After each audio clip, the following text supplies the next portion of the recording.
وكان يأمر أهله بالصلاة والزكاة وكان عند ربه مرضيا। উক্ত আয়াতের মধ্যে আল্লাহ সুবহানাহু ওয়া তাআলা হযরতে ইসমাঈলের প্রতি লক্ষ্য করে বলতেছেন যে তিনি তার প্রতিপালকের পছন্দনীয় একজন বান্দা ছিল। সে নামাজ কায়েম করত, তার পরিবারকেও বলতো নামাজ কায়েম করার জন্য, এবং সে যাকাত আদায় করত। এরপরে সূরাতুত তাহার দিকে যদি আমরা তাকাই, 14 নম্বর আয়াত, এখানের মধ্যে হযরতে মুসা আলাইহিস সালাতু ওয়াস সালামের দিকে নিসবত করে আল্লাহ বলতেছেন, ইন্নানি আনাল্লাহু লা ইলাহা ইল্লা আনা ফা'বুদনি ওয়া আকিমিস সালাতা লিযিকরি। আল্লাহ সুবহানাহু ওয়া তাআলা উক্ত আয়াতের মধ্যে আল্লাহর পয়গম্বর মুসাকে বলতেছে, ইন্নানি আনাল্লাহ, রব তো হচ্ছে একমাত্র আমি আল্লাহ, ওয়া আনা ফা'বুদনি, একমাত্র আমার ইবাদত তুমি করবে, ওয়া আকিমিস সালাতা লিযিকরি, আমার স্মরণ করার জন্য, আমাকে স্মরণ করার জন্য তুমি নামাজ কায়েম করবা। সুবহানাল্লাহ, আমাকে স্মরণ করার জন্য তুমি নামাজ কায়েম করবা। তাহলে গেল হযরতে ইসমাঈল, হযরতে মুসা, এরকম ভাবে অসংখ্য আরো পয়গম্বর ছিল।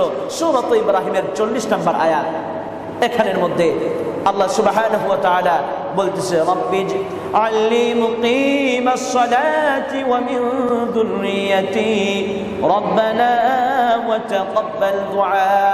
হযরতে ইব্রাহিম আলাইহিস সালাতু ওয়াস সালাম আল্লাহ সুবহানাহু ওয়া তাআলার কাছে বলতেছে যে আল্লাহ, নবী হয়েও যে আমাকে নামাজ কায়েম করার তৌফিক দান করেন, যাতে করে আমি নামাজ আদায় করতে পারি, এবং সাথে করে আমার পরিবারকেও, ও আমার প্রভু, আপনি আমার এই দোয়াকে আপনি মকবুল ফরমান। এইটা হলো অন্যান্য নবী রাসূলগণ। আমাদের নবী স্বয়ং হযরতে মুহাম্মদুর রাসূলুল্লাহ সাল্লাল্লাহু আলাইহি সাল্লাতু ওয়াস সালাম, উনাকেও আল্লাহ বলতেছে, ও আমার নবী, আপনি নামাজ কায়েম করুন, নিজে নামাজ পড়ুন। সূরাতুত তাহার আয়াত নাম্বার হচ্ছে 132। এখানের মধ্যে আল্লাহর পয়গম্বরকে আল্লাহ সুবহানাহু ওয়া তাআলা বলতেছে, ওয়া আমুর আহলাকা বিস-সালাতি ওয়াসতাবির আলাইহা লা নাসআলুকা রিজকা নাহনু নারযুকুকা ওয়াল আকিবাতু লিত-তাকওয়া। নবী আমার, ওয়া আমুর আহলাকা বিস-সালাতি, আপনি নিজে নামাজ কায়েম করুন, নামাজ আদায় করুন, ওয়াসতাবির আলাইহা, আপনার পরিবারদেরকেও বলুন নামাজ কায়েম করার জন্য। লা নাসআলুকা রিজকা, ও আমার নবী, আপনার কাছে আমি রিজিক চাই না। নাহনু নারযুকুকা ওয়াল আকিবাতু লিত-তাকওয়া, আমি আল্লাহই তো আপনাকে রিজিক প্রদান করে থাকি। সুবহানাল্লাহ।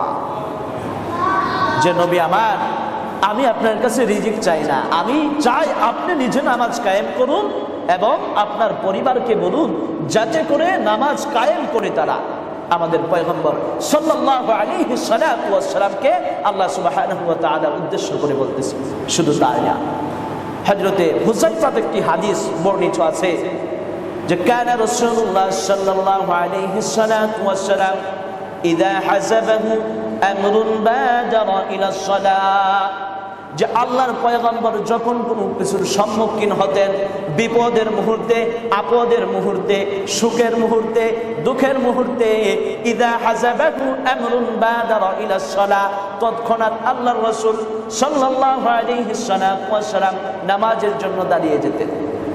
যে যখন কোনো কিছুর সম্মুখীন হতেন, আমার একটা হাজত প্রয়োজন, আমার বিপদ আপদ এসেছে, আমি প্রথমে 2 রাকাত সালাত আদায় করে তারপর আল্লাহর কাছে এই বিপদ থেকে পানা চাওয়ার জন্য, অথবা সুখ সংবাদ এসে থাকলে, দুঃসংবাদ এসে থাকলে, সুখময় খবর এসে থাকলে, এই জন্য আল্লাহ পাকের কাছে এইভাবে হয়তো শুকরিয়া আদায় করত অথবা পানা চাইত। এছাড়া কোনো উপায় নাই। আমরা কারো মৃত্যুর সংবাদ শুনলে হয়তো চিল্লান দিয়ে চিৎকার মেরে উঠি, হায় আমার না জানি কত বড় ক্ষতি হয়ে গেল। ওই সময় হাদিসের মধ্যে পাওয়া যায়, যদিও দুর্বল সূত্রে হাদিসটা বর্ণিত, যে তৎক্ষণাৎ কোন ফেরেশতা বলতে থাকে, তুমি যে নিজের জন্য বা তোমার ভাইয়ের জন্য, তোমার মার জন্য এভাবে তুমি কাঁদতেছ, তোমার মরণ তো কিছুদিন পূর্বেই, তোমার তো নিজের আমলের জন্য কাঁদা প্রয়োজন। তোমার তো নিজের আমলের জন্য কাঁদা প্রয়োজন, সে মারা গিয়েছে আর তুমি কাঁদতেছ। এই জন্য যে কোনো সমস্যার সম্মুখীন আমরা নামাজ আদায় করবো ইনশাআল্লাহ। সমগ্র পয়গম্বর এই সুন্নতেই পালন করে গিয়েছেন। আর নামাজ ব্যতীত কেউ মুত্তাকি হতে পারে না। সমাজের মধ্যে এমন বহুত লোক আছে যে আমি মিথ্যা কথা বলি না, আমি তো চুরি করি না, আমি তো কারোটা মেরে খাই না, আমার একটাই দোষ যে আমি নামাজ পড়ি না। এই দোষটাই হচ্ছে সবচেয়ে বড় দোষ। তুমি নামাজ পড়লে বাকিগুলো এমনিই অটোমেটিক ঠিক হয়ে যাবে। নামাজটাই হচ্ছে প্রধান শর্ত। মেরে ভাই ও দোস্ত বুজুর্গ, এই জন্য নামাজের প্রতি আমরা সবচেয়ে বেশি গুরুত্ব দিব। সর্বক্ষেত্রে নামাজের গুরুত্ব, যাতে করে কোনো দিক থেকে আমার নামাজ ছুটে না যায়। যখন আজান হয়ে যায় সাথে সাথে যাতে আমার ভিতরে নামাজের একটা স্মরণ চলে আসে, সাথে সাথে যাতে করে নামাজের একটা স্মরণ আমার মধ্যে চলে আসে। আর নামাজ ব্যতীত কেউ নিজেকে সত্যায়িত প্রমাণ করতে পারবে না, মুত্তাকি বলে দাবি করতে পারবে না। সূরাতুল বাকারার এটাই তো 3 নাম্বার আয়াতের মধ্যে আল্লাহ বলতেছে, আল্লাযীনা ইউমিনুনা বিল গায়বি ওয়া ইউকিমুনাস সালাহ, যারা গায়বের প্রতি ঈমান আনে এবং নামাজ পালন করে। গায়বের প্রতি ঈমান বলতে আল্লাহর তাওহীদের স্বীকৃতি, আর নামাজ যারা কায়েম করে আদায় করে তাদেরকে আল্লাহ সুবহানাহু ওয়া তাআলা মুত্তাকির সার্টিফিকেট দিতেছেন। এছাড়া না, যারা নামাজ কায়েম করে, নামাজ যারা কায়েম করবে অন্য বিষয়গুলা এমনিতেই তার ঠিক হয়ে যাবে। তো দোস্ত, নামাজ তো আমরা সর্বসময়ে, যখন এই নামাজের সময় হয়ে যাবে অবশ্যই আমরা নামাজের প্রতি উদাসীন না হয়ে নামাজের যে প্রস্তুতিমূলক যে কাজগুলো রয়েছে এগুলো আমরা সর্বাগ্রে করার চেষ্টা করব ইনশাআল্লাহ। আল্লাহ আমাদের তৌফিক দান করুন। নামাজের কেমন ফজিলত, কিভাবে আল্লাহ ফরজ করেছেন, সূরাতুল হুদের মধ্যে আল্লাহ সুবহানাহু ওয়া তাআলা এখানের মধ্যে পাওয়া যায় যে আকিমিস সালাতা তারাফাইন নাহারি ওয়া যুলাফান মিনাল লাইল ইন্নাল হাসানাতি ইউযহিবনাস সাইয়্যাত যালিকা যিকরা লিয-যাকিরিন। ওই আয়াতের মধ্যে আল্লাহ বলতেছে যে নামাজকে আল্লাহ সুবহানাহু ওয়া তাআলা 2 ভাগে ফরজ করেছেন। তারাফাইন নাহার, দিনের 2 অংশ, ফজর, জোহর এবং আসর, ওয়া যুলাফান মিনাল লাইল, রাত্রি বেলার কথা, মাগরিব এবং এশা। এখন এমন হয়তো আপনাদের সমাজে থাকতেও পারে, নাও থাকতে পারে, অনেক আন্ডারি বান্ডারি কান্ডারি, হয়তো কোনো পীরের মুরিদান্ডা থাকতে পারে যে নামাজ আল্লাহ সবার উপর ফরজ করে নাই, নামাজ কোনো ফরজ বিধান নয়। অসংখ্য ভাইরাস বাংলাদেশের বিভিন্ন সমাজের মধ্যে এমন আছে যে ঈমান নিয়ে তারা চিনিমিনি খেলতেছে। হয়তো আপনি আমি জানি না, আমার আপনার ভাই বাতিজাই বেঈমান হয়ে বসে আছে। কোন ভান্ডারির মুরিদ, তারা বলতেছে যে নামাজ প্রয়োজন নাই, বছরে 2 বার বা 1 বার বাবার দরবারে গিয়ে আমরা যদি যাই একটা গরু বা ছাগল নিয়ে, তাহলেই কি আমাদের নামাজের কোনো প্রয়োজন নাই? বাৎসরিক কিছু চাঁদা দিলেই আমাদের নামাজের প্রয়োজন নাই? ওদের ঈমানও নাই। নামাজকে যারা অস্বীকার করবে এই আয়াতের মূলনীতিতে অবশ্যই তারা কাফের হয়ে যাবে। শুধু তাই নয়, সূরাতুল আনফালের আল্লাহ সুবহানাহু ওয়া তাআলা এক আয়াতের মধ্যে বলতেছে যে আল্লাযীনা ইউকিমুনাস সালাহ আল্লাযীনা ইউকিমুনাস সালাতা ওয়া মিম্মা রাযাকনাহুম ইউনফিকুন। এখানেও মুত্তাকি যারা, তাদের সার্টিফিকেট আল্লাহ সুবহানাহু ওয়া তাআলা দিচ্ছে, যারা নামাজ কায়েম করে এবং আল্লাহ পাক যে সম্পদ দিয়েছে এখান থেকে যারা দান করে তারাই হচ্ছে মুত্তাকি। বলেন সুবহানাল্লাহ। তারাই হচ্ছে মুত্তাকি। অন্য কাউকে এভাবে আল্লাহ সুবহানাহু ওয়া তাআলা সার্টিফিকেট দিচ্ছেন না। সূরাতুল মুমিনুনের মধ্যে মুমিনের কিছু গুণ বর্ণনা আছে। 18 পারার প্রথম সূরাটাই, ওই সূরায় 9 থেকে 11 পর্যন্ত কিছু আয়াত রয়েছে। এখানে চমৎকার কিছু বিশ্লেষণ আছে। সময় সংক্ষিপ্ত, তাই ব্যাখ্যা আগামী সপ্তাহে আমরা করব। যারা নামাজের হেফাজত করবে আল্লাহ সুবহানাহু ওয়া তাআলা তাদেরকে ফিরদাউসের অধিকারী করবে। এটা হচ্ছে মুমিনের একটা ভূষণ বা গুণ। জান্নাতীদের অন্তর্ভুক্ত করবে, তারা সেখানে সর্বদা সব সময় অবস্থান করবে। সুবহানাল্লাহ। এখন আসি হাদিসের আলোকে নামাজের ফজিলত। মুসনাদে আহমদের মধ্যে একটা হাদিস বর্ণিত আছে। হযরতে, সম্ভবত সাহাবীদার নাম মনে আসতেছে না, ওই সাহাবীটা রাসূলুল্লাহ সাল্লাল্লাহু আলাইহি ওয়াসাল্লামের সাথে কোনো এক সময় সফরের মধ্যে বের হয়েছে। বের হওয়ার সময় আল্লাহ রাসূল ডাক দিয়েছে যে তুমি এদিকে আসো, আমার সাথে সাথে আসো। বলতেছে লাব্বাইক ইয়া রাসূলুল্লাহ, আপনি বলুন। বলতেছে এই যে আজকে শীতকাল, শীতকালের মধ্যে একটা গাছের মধ্যে যদি তুমি ডালটা ঝেড়ে দাও, একটু ডালটাকে ঝেড়ে দাও, তাহলে পাতাগুলো যেভাবে নিচে নেমে আসে, সমগ্র পাতাগুলো যেভাবে ঝরে পড়ে, অনুরূপভাবে কোনো মুমিন বান্দা যদি 5 ওয়াক্ত নামাজ সঠিক এবং সহিভাবে খুশু এবং খুজুর সহিত আদায় করে, আল্লাহ সুবহানাহু ওয়া তাআলা তার আমলনামা থেকে এইভাবে গুনাহগুলোকেও ঝরিয়ে দেন। সুবহানাল্লাহ। আরেকটি হাদিসের মধ্যে পাওয়া যায় যে কোনো ব্যক্তি যদি 5 ওয়াক্ত নামাজ সুন্দর এবং সঠিকভাবে খুশু এবং খুজুর সহিত আদায় করে, আল্লাহ সুবহানাহু ওয়া তাআলা তার পয়গম্বরের মাধ্যমে জানিয়ে দিচ্ছে যে কোনো ব্যক্তির পাশে যদি কোনো পুকুর থাকে বা কুয়া থাকে, এখান থেকে যদি সে দৈনিক 5 বার গোসল করত, যেভাবে সে তার শরীরটা পরিষ্কার হতো, তদ্রূপ মুমিন বান্দা যদি দিনকে দিন সগীরা গুনাহগুলো করে এইভাবে 5 ওয়াক্ত নামাজ যদি সে আদায় করে, আল্লাহ সুবহানাহু ওয়া তাআলা তার আমলনামার খাতা থেকে এইভাবে যেভাবে তার শরীরটা পরিষ্কার হয়ে যায়, আমলনামার খাতাটাও একইভাবে পরিষ্কার হয়ে যায়। সুবহানাল্লাহ। আরেকটা হাদিসের মধ্যে আল্লাহর পয়গম্বর সাল্লাল্লাহু আলাইহি ওয়াসাল্লাম যারা নামাজ আদায় করবে সহি এবং সুন্দর করে খুশু এবং খুজুর সহিত, তাদের জন্য 5টা পুরস্কার ঘোষণা করেছেন। কয়টা পুরস্কার? 5টা পুরস্কার। মান হাফাযা আলা সালাত আকরামাহু আল্লাহু তাআলা বিখামসি খিসালিন ইয়ারফা'ু আনহু দিকাল আইশি ওয়া আযাবাল কবর ويعطيه الله كتابه بيمينه ويمر على الصراط كالبرق ويدخل الجنة بغير حساب। এই হাদিসের মধ্যে আল্লাহর পয়গম্বর নামাজি ব্যক্তিদের জন্য 5টা পুরস্কার ঘোষণা করেছেন। আমরা খুব মনোযোগিতার সহিত শুনি। এই 5টা পুরস্কার যদি আমাদের আদায় হয়ে যায়, লা খাউফুন আলাইহিম ওয়া লা হুম ইয়াহজানুন, দুনিয়াতেও কোনো চিন্তা নাই, আখিরাতেও আমাদের কোনো টেনশন নাই। 1 নাম্বার হইতেছে মান হাফাযা আলা সালাহ আকরামাহুল্লাহু তাআলা বিখামসি খিসালিন ইয়ারফা'ু আনহু দিকাল আইশি। দুনিয়ার জমিনের মধ্যে সকাল থেকে সন্ধ্যা পর্যন্ত রিজিকের অন্বেষণে আমরা খুঁজি।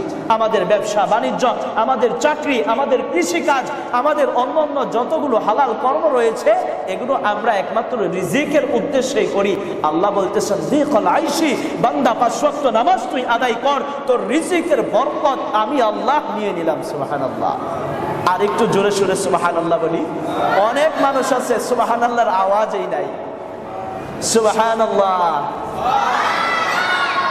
আলহামদুলিল্লাহ।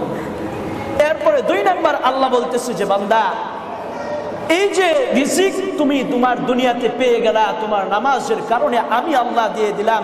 2 নাম্বার পুরস্কার হচ্ছে তোমার জন্য ওয়া আযাবাল কবর। বান্দা, দুনিয়ার জিন্দেগিটা তুমি কাটাইলা, কবরে যাইয়া তুমি একা থাকবা না। ও আমার বান্দা, কবরের মধ্যে তোমার যে কঠিন মুহূর্তগুলো, এই যে মুহূর্তগুলো অন্যান্য বেনামাজিরা পাবে, আমি আল্লাহ ওয়া আযাবাল কবর, কবরের আযাবকে তোমার জন্য লাঘব করে দেব, তোমার জন্য মুক্তির ব্যবস্থা করে দেব। সুবহানাল্লাহ। এরপরে 3য় নাম্বার পুরস্কার আল্লাহ সুবহানাহু ওয়া তাআলা বলতেছে ওয়ায়ুতিহিল্লাহু কিতাবাহু বিয়ামিনিহি। কাল কিয়ামতের ময়দানে সমস্ত মানুষেরা যখন পেরেশান হয়ে যাবে যে কার আমলনামা কোন হাতে থাকবে, ডান হাতে আমলনামা যারা পাবে তারা মুক্তি পাবে, অন্যান্য সমস্ত মানুষগুলো পেরেশান হয়ে যাবে। না জানি আমার আমলনামাগুলো ডান হাতে হয়, না জানি আমার আমলনামাটা বাম হাতে হয়। আল্লাহ বলতেছেন বান্দা, দুনিয়ার জমিনের মধ্যে তুমি এত কষ্ট করেছো, শীতের সময়ে ঠান্ডা পানি মনে চাই না ফজরের নামাজটা আমি পড়ি, তুমি জোর করে ইচ্ছাকৃতভাবে তোমার নফসের বিরুদ্ধে গিয়ে আমি স্রষ্টার জন্য বান্দা তুমি এই ঠান্ডা পানি দিয়ে ওযু করে ইমামের পেছনে জামাতের সহিত তুমি নামাজটা আদায় করেছো, আজ এই কিয়ামতের কঠিন ভয়াবহ ময়দানের মধ্যে আমি আল্লাহ সুবহানাহু ওয়া তাআলা আমলনামাটাও তোমার ডান হাতের মধ্যে দিয়ে দিব। সুবহানাল্লাহ। এই হচ্ছে 3 নাম্বার পুরস্কার। 4th নাম্বার পুরস্কার, আমলনামা পাইলাম, জান্নাতের সার্টিফিকেটটাও পাওয়া গেলাম। যেহেতু ডান হাতে আমলনামা পাইলাম, এবার হচ্ছে জান্নাতে যাওয়ার পালা। তো জান্নাতে যাওয়ার সময় একটা ব্রিজ থাকে, শুনেছেন অবশ্যই আপনারা, নাম হচ্ছে পুল সিরাত। ওয়ায়ুতিহিল্লাহু কিতাবাহু বিয়ামিনিহি ওয়া ইয়ামুরু আলাস সিরাত। এত ধার পুল সিরাতের বিশাল বিস্তৃত, সংক্ষিপ্ত আকারে আমি বলছি যে হীরার চেয়ে কঠিন দ্বার, হীরার চেয়ে কঠিন দ্বার এই পুল সিরাতের পুল, চুলের চেয়ে চিকন। সমস্ত মানুষ যখন হকদাররা তার কাছে পাওনা থাকবে, বিভিন্ন সমস্যার সম্মুখীন হবে। কেউ হয়তো জান্নাতের সার্টিফিকেট পাবে, পুল সিরাতের পুলে পাড়া দেওয়ার সাথে সাথেই নিচেই চলে যাবে। জাহান্নামের আলোচনার মধ্যে অন্যান্য সপ্তাহে আমরা বর্ণনা করবো ইনশাল্লাহ। এই সপ্তাহে সংক্ষিপ্ত আকারেই বলছি, যখন সে পুল সিরাতের পুলের মধ্যে যাবে, সমস্ত মানুষগুলো অপরাধীরা যাবে, পাড়া দিবে আর জাহান্নামের নিচে পড়ে যাবে, তখন আল্লাহ বলতেছে এই কঠিন মুহূর্তের মধ্যে বান্দা তোমাকে আমি বিদ্যুতের চমকের ন্যায় জান্নাতে পৌঁছায়া দিব। সুবহানাল্লাহ। এরপরে 5 নাম্বার যে পুরস্কার আল্লাহ সুবহানাহু ওয়া তাআলা বান্দা বলতেছে, ওয়া ইয়ামুরু আলাস সিরাতি কাল বারকি ওয়া ইয়াদখুলুল জান্নাতা বিগাইরি হিসাব। হিসাবের জন্য সমস্ত মানুষেরা পেরেশান হয়ে যাবে, সমস্ত মানুষেরা পেরেশান হয়ে যাবে, উলঙ্গ অবস্থায় থাকবে। কত পেরেশান, কেউ কারো দিকে তাকানোর সাহস পাবে না। আল্লাহ বলতেছে, বান্দা এই কঠিন হিসাবের ময়দানে আমি তোমাকে বিনা হিসাবে জান্নাত দান করব। সুবহানাল্লাহ। বিনা হিসাবে আল্লাহ সুবহানাহু ওয়া তাআলা জান্নাত দান করবেন। আর হিসাব যার হবে সেই আটকে যাবে। সহিহ বুখারীর হাদিস, মান হুসিবা উকিবা, হিসাব যার নেওয়া হবে সেই আটকে যাবে। তো মেরে ভাই ও দোস্ত বুজুর্গ, 5 ওয়াক্ত নামাজ যদি আমরা পড়ি, দুনিয়াতে যে অপরাধগুলো আমাদের মাঝে সংঘটিত হয়, সমস্ত অপরাধগুলোই কিন্তু একমাত্র রিজিকের টেনশনেই হয়। চুরি মানুষ কি জন্য করে? পেটের দায়ে করে, বা আমোদ ফুর্তির জন্য ডাকাতি করে, মিথ্যা বলে, বিচারের মধ্যে মিথ্যা বলে, নিজ দিয়ে ঘুষ খেয়ে সাক্ষীকে অপর প্রান্তরে নিয়ে বিভিন্নভাবে দুর্বল যারা রয়েছে তাদেরকে লাঘব করে দেয়। এই যে সমাজে যে অপরাধগুলো সংঘটিত হয় একমাত্র রিজিকের কারণে। আর আল্লাহ বলতেছে যে 5 ওয়াক্ত নামাজ যদি বান্দা পালন করো, তাহলে এই টেনশনটাই তোমার থেকে আমি আল্লাহ দূর করে দেব। আল্লাহ অবশ্যই পারে। সৃষ্টিকুলের যে রিজিক দাতা আল্লাহ সুবহানাহু ওয়া তাআলা, ইমাম রাজি রাহিমাহুল্লাহ তাফসীরের কিতাবের মধ্যে সংক্ষিপ্ত একটা ঘটনা উনি উল্লেখ করেছেন। আল্লাহর পয়গম্বর হযরত মুসা আলাইহিস সালাতু ওয়াস সালাম যখন মাদিয়ান থেকে মিশরের উদ্দেশ্যে রওনা হয়ে যাবে, আল্লাহর পয়গম্বর মুসা নবুয়াতি এখনো পায় নাই, সে স্ত্রী গর্ভবতী। তৎক্ষণাৎ সময়ে এখন যে আমাদের প্রযুক্তি, গাড়ি সহ অন্যান্য প্রযুক্তিগুলো তখন ছিল না। মানুষ হেঁটে হেঁটে উটের মাধ্যমে বা ঘোড়ার মাধ্যমে সফর করত। চতুর্দিক থেকে পাহাড়, বালুকাময় মরুভূমি। কোথায় স্ত্রীর প্রসব বেদনা শুরু হয়েছে, আগুন কোথায়, পানি কোথায়, উনি আগুনের উদ্দেশ্যে দৌড় দিতে গিয়ে আল্লাহ সুবহানাহু ওয়া তাআলা তাকে রিজিকের ব্যবস্থা, নবুয়তের ব্যবস্থা করে পাইল। তখন আল্লাহ সুবহানাহু ওয়া তাআলা তার সামনে এক অলৌকিক ঘটনা ঘটালেন। তার সামনে দেখতে পেলেন যে কিছু পাথর রয়েছে। তো আল্লাহ বলতেছে, মুসা তোমার সম্মুখে যে পাথরটাকে দেখতে পেয়েছ, তুমি নবুয়তের যে এই লাঠিটা দিয়ে পাথরটার মধ্যে তুমি আঘাত করো। আল্লাহর পয়গম্বর মুসা লাঠি দিয়ে পাথরের মধ্যে আঘাত করলো। আঘাত করার পরে পাথরটা ফেটে আরেকটা পাথর বের হলো। এমন করতে করতে 3টা পাথর বের হলো। দ্বিতীয়বার যখন আঘাত করলো, ছোট্ট একটা বালুর নেই একটা পোকা বের হয়ে এলো। বললো, আল্লাহ এ তো দেখছি এক পোকা, তার মুখের মধ্যে ছোট্ট একটা বালির চেয়ে ছোট একটা রিজিক সে খাচ্ছে। পোকার জবানকে আল্লাহ খুলে দিলেন। সে বলতেছে যে মুসা, আরবি ইবারত, সুবহান মান ইয়ারানি ওয়া ইয়াসমাউ কালামি ওয়া ইয়ারযুকুনি ওয়া ইয়ারিফু মাকানি ওয়া ইয়াযকুরুনি ওয়া লা ইয়ানসানি। ও আল্লাহর পয়গম্বর মুসা, তুমি নবুয়ত প্রাপ্তির পূর্বে পেরেশান হয়ে গিয়েছ, টেনশন হয়ে গিয়েছ।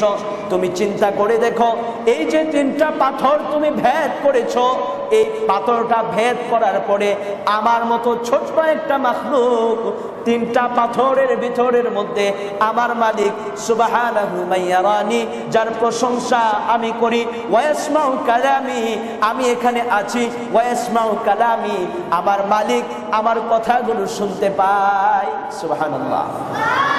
ওয়ারযুকুনি, আমার যখন রিজিকের প্রয়োজন হয় আমার মালিক আমার রিজিকের ব্যবস্থা করেন। ওয়ায়ারিফুনি ওয়ায়াযকুরুনি, আমার মালিক আমাকে চিনে রাখেন, আমার মালিক সব সময় আমাকে স্মরণ রাখেন। এই ঘটনাটা আমাদের বলার উদ্দেশ্য হচ্ছে যে আল্লাহ সুবহানাহু ওয়া তাআলা যদি সামান্য প্রকার রিজিকের ব্যবস্থা করতে পারেন, সূরাতুল বনী ইসরাঈল 70 নম্বর আয়াত আল্লাহ এখানে বলতেছে, ওয়ালাকাদ কাররামনা বনী আদম ওয়া হামালনাহুম ফিল বাররি ওয়াল বাহরি ওয়া রাযাকনাহুম মিনাত তাইয়্যিবাত ওয়া ফাদ্দালনাহুম আলাল আলামিন। এই আয়াতের মধ্যে আল্লাহ বলতেছে বনী আদমকে আমি কাররামনা, সম্মানিত করে সৃষ্টি করেছি। যে আল্লাহ পাকের এত কাছের বান্দা হয়ে, সম্মানিত বান্দা হয়ে, আর নবী মুহাম্মদের উম্মত হয়ে আমাদেরকে আল্লাহ রিজিকের অভাবে কখনো মারবেন না যদি 5 ওয়াক্ত নামাজ আমরা সহি এবং সঠিকভাবে পালন করি। কখনোই আমাদের রিজিকের ব্যবস্থা হবে না। হ্যাঁ, এই বিশ্বাসও আমাদের রাখতে হবে যে রিজিকের জন্য আমাকে পরিশ্রম করতে হবে, যেহেতু দুনিয়াটা একটা সিস্টেমের মধ্যে চলে। আর এই বিশ্বাসটাও আমাদের রাখতে হবে যে কোনো পরিশ্রম ছাড়াও আল্লাহ রিজিকের ব্যবস্থা করতে পারেন। সকালবেলা একটা পাখি বের হয়, সন্ধ্যাবেলায় ভরা পেটে ফিরে আবার তার বাচ্চাদের জন্য খাবারের ব্যবস্থা করেও ফিরে, পরিশ্রমের মাধ্যমে আল্লাহ দিতে পারেন। সে কথাই সূরাতুত তালাকের মধ্যে আল্লাহ বলতেছে, ওয়ামান ইয়াত্তাকিল্লাহা ইয়াজআল লাহু মাখরাজা ওয়া ইয়ারযুকুহু মিন হাইথু লা ইয়াহতাসিব। বান্দা যদি আমাকে ভয় করো তুমি, তাহলে তোমার নিষ্কৃতির পথ আমি আল্লাহ বের করে দেব। সুবহানাল্লাহ। তোমার নিষ্কৃতির পথ আমি বের করে দেব। অনুরূপভাবে দোস্ত, যদি কোনো বান্দা নামাজের প্রতি গাফলতি করে নামাজ আদায় না করে, তার জন্য সংক্ষিপ্ত আকারে বলে আমরা শেষ করছি আজকের বয়ান, যে 5টা কঠিন ভয়াবহ আযাবের কথা আছে। এগুলোর বিশ্লেষণ আগামী সপ্তাহে আমরা বলবো, সংক্ষিপ্ত আকারে বলেই শেষ করছি। 1 নাম্বার হচ্ছে দিকাল আইশি, তার যে রিজিকের পেরেশানিটা ছিল এটা আল্লাহ আরো বাড়ায়া দেয়। দেখেন না, যখন একটা মানুষ সামান্য ইনকাম থাকে, 5 ওয়াক্ত নামাজ সুন্দরভাবে আদায় করে, তখন সে ঠিকই সুন্দর স্বখুশিতে চলতে পারে। যখন তার ভালো একটা কোনো ব্যবস্থা হয়, নামাজ থেকে আল্লাহ থেকে যখন সে গাফেল হয়ে যায়, ওর মাসিক 1 লাখ টাকা হইলেও আমার আরো প্রয়োজন, আমার আরো প্রয়োজন, আরো লাগে। একজন কবি বলতেছে, ওর পেট কোনোদিন ভরবে না, ওর পেট কোনো দিনেই ভরবে না যতক্ষণ না পর্যন্ত ওর পেটের মধ্যে মাটি ঢুকে। মাটি ঢুকার বিশ্লেষণ হচ্ছে, যতক্ষণ না পর্যন্ত সে লাশ হইয়া কবরে যায়, তার পুরো শরীরটা মাটি না হয়ে যাবে, ততক্ষণ পর্যন্ত আদম সন্তানের পেট কখনোই ভরবে না। তো দোস্ত, নামাজের প্রতি আমরা অবশ্যই অবশ্যই গুরুত্ব আরোপ করব। 2 নাম্বার ভয়ঙ্কর শাস্তি হচ্ছে ওয়া আযাবাল কবর, কবরের শাস্তি আগামী সপ্তাহে বিশ্লেষণ আমরা করব ইনশাআল্লাহ। 3 নাম্বার হচ্ছে ওয়ায়ুতিহিল্লাহু কিতাবাহু বিয়ামিনিহি, ডান হাতে যে আমলনামা আল্লাহ আমাদেরকে দিবেন, ওই দিন যারা বাম হাতে পাবে তাদের হাতটা এই পিছন দিক থেকে ঢুকিয়ে সামনে এনে আমলনামাগুলো দিবে। তারা বুঝবে আজকে তো আমরা জাহান্নামী হয়ে গেলাম। হাই হাই, দুনিয়ার জমিনের মধ্যে যদি এই যে মসজিদের মধ্যে নামাজের ওয়াজ হয়েছিল, আমরা যদি তৎক্ষণাৎ পরের ওয়াক্ত থেকে নামাজ শুরু করতাম, যদি তাওবা করতে পারতাম, এই কঠিন শাস্তির সম্মুখীন আমাদের হতে হতো না। এইগুলো 3 নাম্বার আযাব। 4 নাম্বার আযাব হচ্ছে ওয়ায়ুতিহিল্লাহু কিতাবাহু বিয়ামিনিহি ওয়া ইয়ামুরু আলাস সিরাত, পুলসিরাতের জান্নাতের যে ব্রিজের কথা বলছিলাম, এই ব্রিজের নিচের মধ্যে সে কেটে পড়ে যাবে। 5 নাম্বার হচ্ছে বিগাইরি হিসাব, যেহেতু সে নামাজ পড়লে বেহিসাবে জান্নাতি হবে। মান হুসিবা উকিবা, সহিহ বুখারীর হাদিস, সে জান্নাতে যাবে না যখন তার হিসাব হবে, তখন নামাজের জন্য যখন যে ধরা খেয়ে যাবে সে অবশ্যই জাহান্নামী হবে। কারণ কোনো ব্যক্তির নাজাতের জন্য সর্বপ্রথম হিসাব হচ্ছে নামাজ। আউয়ালু মা ইউহাসাব বিহিল আবদু ইয়াউমাল কিয়ামাতিস সালাহ, জান্নাতে যদি যেতে হয় সর্বপ্রথম হিসাবটা হবে জান্নাতের, সর্বপ্রথম হিসাবটা হবে নামাজের। জান্নাতে যেতে হলে সর্বপ্রথম হিসাবটাই হবে নামাজের, আর নামাজই হচ্ছে আমাদের জন্য, নামাজটাই হচ্ছে আমাদের জন্য জান্নাত এবং জাহান্নাম। পঞ্চম নাম্বার পুরস্কার যে বিগয়রি হিসাব। সংক্ষিপ্ত আকারে বলি যে এই হাদিসের শেষ অধ্যায়ের মধ্যে ইবারত না বলে শুধু অনুবাদটা বলছি, সময় অনেক বেশি হয়ে গিয়েছে। তো শেষ হাদিসের ইবারতের মধ্যে আল্লাহর পয়গম্বর সাল্লাল্লাহু আলাইহি ওয়াসাল্লাম বলেন, যখন সে ফজর কাজা করেছে, কবরের মধ্যে যখন রাখা হবে, ফজর কাজা করার কারণে জোহর পর্যন্ত একটা সাপ তাকে কামড়াইতে থাকবে। সাপের দৈর্ঘ্য বিভিন্ন কিতাবের মধ্যে বিভিন্ন রিওয়ায়াত পাওয়া যায়, কেউ বলে 70 হাত দৈর্ঘ্য, কঠিন বিষধর সাপ। এই সাপের বিষ যদি দুনিয়ার জমিনের মধ্যে পড়তো, সমস্ত দুনিয়াটাই ধ্বংস হয়ে যাইব। তৎক্ষণাৎ আমাদের কোনো মৃত্যু নাই, সাপ ধ্বংসন করবে। জোহর যখন কাজা করলাম, জোহর থেকে আসর পর্যন্ত, আসর যখন কাজা করলাম, আসর থেকে মাগরিব পর্যন্ত, মাগরিব যখন আমি কাজা করলাম, মাগরিব থেকে ইশা পর্যন্ত, কিয়ামতের পূর্ব পর্যন্ত এইভাবে শাস্তি আমার হতেই থাকবে, শাস্তি আমার হতেই থাকবে। রাসূলুল্লাহর জিন্দেগীর শেষ ওসিয়ত এইটাই ছিল। রাসূল যখন ইন্তেকাল করবেন, ওনার স্ত্রীরা যখন ওনার আশেপাশে ছিল, হাদিসের মধ্যে পাওয়া যায় যে রাসূল বলতেন মুখের মধ্যে ভিড় করে, আসসালাহ আসসালাহ, তোমরা নামাজের প্রতি যত্নবান হবে, আসসালাহ আসসালাহ। ওনার একজন প্রিয়তম সাহাবী হযরতে ওমর রাদিয়াল্লাহু তাআলা আনহুকে যখন আবু লুলু শহীদ করে, তখন আব্দুর রহমান বিন আউফকে হযরতে ওমর নামাজের দিকে বাড়িয়ে দিলেন, বুঝালেন আমার থেকেও দামি হচ্ছে নামাজ। ওমর খুব পেরেশানির মধ্যে কিছুদিন কাটানোর পরে, কিছু সময় কাটানোর পরে যখন ওনার জ্ঞান ফিরল, তখন একজন সাহাবী বলতেছে যে ওমর, আপনার তো নামাজ কাজা আছে, আপনাকে তো নামাজের মধ্যে হত্যার জন্য ইহুদি আবু লুলু চেষ্টা করেছিল। ওমর বললেন, নাম, নামাজ তো পড়তেই হবে। লা হাব্বা ফিল ইসলামি লিমান লা সালাতা লাহু, যে নামাজের হেফাজত করে না তার ইসলামের মধ্যে কোনো অংশ নাই। শেষ একথা বলেই আমরা শেষ করছি সূরাতুল মুদ্দাসসির। আল্লাহ বলেন, মা সালাকাকুম ফি সাকার, দুনিয়ার মানুষগুলো যখন দুইটা ভাগ হয়ে যাবে, দুনিয়ার মানুষগুলো যখন দুইটা দিক হয়ে যাবে, জান্নাতি এবং জাহান্নামী। জান্নাতীরা জাহান্নামীদেরকে জিজ্ঞাসা করবে যে কিসে, কোন কারণে, কোন অপরাধের কারণে আজকে তোমরা জাহান্নামের মধ্যে এসেছো। তারা বলবে, ক্বালু লাম নাকু মিনাল মুসাল্লিন ওয়া লাম নাকু নুতঈমুল মিসকিন وَكُنَّا نَخُوضُ مَعَ الْخَائِضِينَ وَكُنَّا نُكَذِّبُ بِيَوْمِ الدِّينِ। তারা বলবে, قَالُوا لَمْ نَكُ مِنَ الْمُصَلِّينَ, দুনিয়ার জমিনে থাকাকালীন সময়ে আমি নামাজকে সুন্দরভাবে আদায় করি নাই। অনেক ওয়াজ শুনেছি, অনেক নসিহত শুনেছি, কোনো ওয়াজ কোনো নসিহতে আমাকে নামাজের দিকে নিয়ে যেতে পারে নাই। এই কারণে আজকে আমি জাহান্নামী হয়ে গেলাম। ওয়ালাম নাকু নুতঈমুল মিসকিন, অভাবী যারা ছিল, আল্লাহ পাক আমাকে সম্পদ দিয়েছিল, তাদেরকে খাদ্যের ব্যবস্থা করি নাই। ওয়ালাম নাকু নুতঈমুল মিসকিন ওয়া কুন্না নাখুযু মাআল খাইদিন, মসজিদে যাইতাম না, নামাজ আদায় করতাম না। ওয়া কুন্না নাখুযু মাআল খাইদিন, ইসলামের যে বিষয়গুলো রয়েছে উলামায়ে কেরামের, হাফেজদের, আলেমদের সমালোচনাগুলো করতাম যে হুজুর কি ওয়াজ করে, কি বলে, কি নসিহত করে, আমার তো নামাজ পড়তে মন চাই না। চার স্টোরে বসে বসে বিভিন্ন জায়গায় ঘুরে ঘুরে আমি আলেমদের সমালোচনাগুলো করেছি। ওয়ালাম নাকু নুতঈমুল মিসকিন ওয়া কুন্না নাখুযু মাআল খাইদিন, এই কথাগুলাই সূরাতুল মুদ্দাসসিরের আয়াতের মধ্যে রয়েছে যে এইভাবে যখন আমি সমালোচনাগুলো করতাম, আজকে তো আমি জাহান্নামীদের অন্তর্ভুক্ত হয়ে গেলাম। হায় হায়, আমি যদি দুনিয়ার জমিনের মধ্যে উলামায়ে কেরামের সংস্পর্শে আসতাম, আলেমদের মহব্বত করতাম, আমি যদি নামাজের সূরাগুলো সুন্দরভাবে মসজিদের ইমামের কাছে শিখতে পারতাম, ওয়া কুন্না নাখুযু মাআল খাইদিন, সমালোচনা যদি আমি না করতাম, আজকে আমি সফল কান্দের মধ্যে অন্তর্ভুক্ত হতাম। এটা হবে তাদের জবাব। এই জবাবটা আগামী সপ্তাহে ইনশাআল্লাহ বিশ্লেষণ আকারে আমরা বলবো। তো নামাজের প্রতি কেমন তাকিদ ছিলেন রাসূলের, হযরত আয়েশা বলতেছে যে আমি দেখতাম যে আল্লাহর পয়গম্বরকে আমি জিজ্ঞাসা করলাম, ইয়া রাসূলুল্লাহ, আপনাকে তো ক্ষমা করে দেওয়া হয়েছে, এর পরেও কেন আপনি এত নামাজ পড়তেছেন? রাসূল বলতেছে যে আয়েশা, আমি কি আমার আল্লাহ পাকের শুকর আদায় করব না?